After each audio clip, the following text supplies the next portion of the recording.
Dongeng bahasa Sunda. Si Kabayan papanggih jeung Raja Salman. Dina hiji poe si Kabayan arek ulin ka Jakarta jeung keluargana nyaeta si Kabayan, si Abah, Nyi Iteung, jeung Ambu. Si Kabayan atoh manehna arek ulin ka Jakarta. Da si Kabayan menang arisan. Subuh-subuh Nyi Iteung ngahudangkeun si Kabayan. Kang, Kabayan enggal gara hudang. Ieu teh geus subuh pan urang teh ayeuna arek ulin ka Jakarta. Nanya Nyi Iteung ka si Kabayan. Muhun nya, Nyi ayeuna teh arek ulin ka Jakarta. Si Kabayan bari ngorejat keur sare. Terus si Kabayan langsung mandi. Dari Nyi Iteung mah jeung kabehna geus mandi.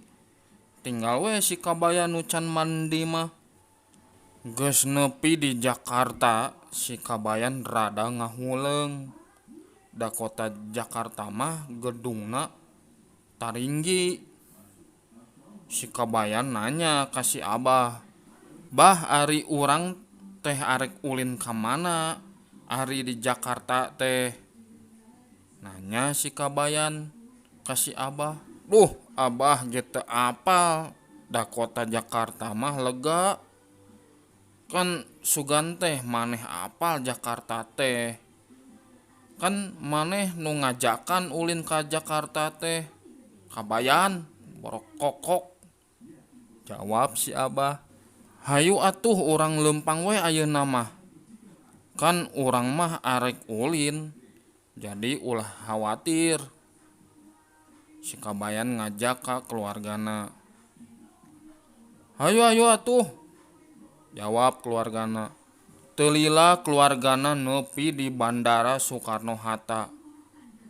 Da sabab tungkul wae, pedah cuacana panas pisan. Jadi ruaseun si Kabayan. Jugjug aya di Bandara Soekarno-Hatta. Di bandara loba jelema. Si Kabayan aneheun. Aya naon itu ngarumpul? Si Abah we nanya ka hiji jelema. Da lamun ku si Kabayan ditanyana teu lancar bahasa Indonesiana. Jadi ditanyana ku si Abah nu lancar bahasa Indonesiana. Teras we si Abah nanya ka hiji jelema, "Permisi, ini teh ada apa ya?" Nanya si Abah ka hiji jelema lalaki. "Ini ada kedatangan Raja Salman, Pak." Jawab jelema nu ditanya ku si Abah. "Raja Salman itu siapa? Aduh, Bapak itu dari kampung ya?" "Raja Salman itu raja dari Arab." Jawab jelema nu tadi. Si Abah minta tanda tangan make bahasa isyarat. Da si Abah teu bisa bahasa Arab. Si Abah jeung keluargana dina bajuna dibere tanda tangan Raja Salman.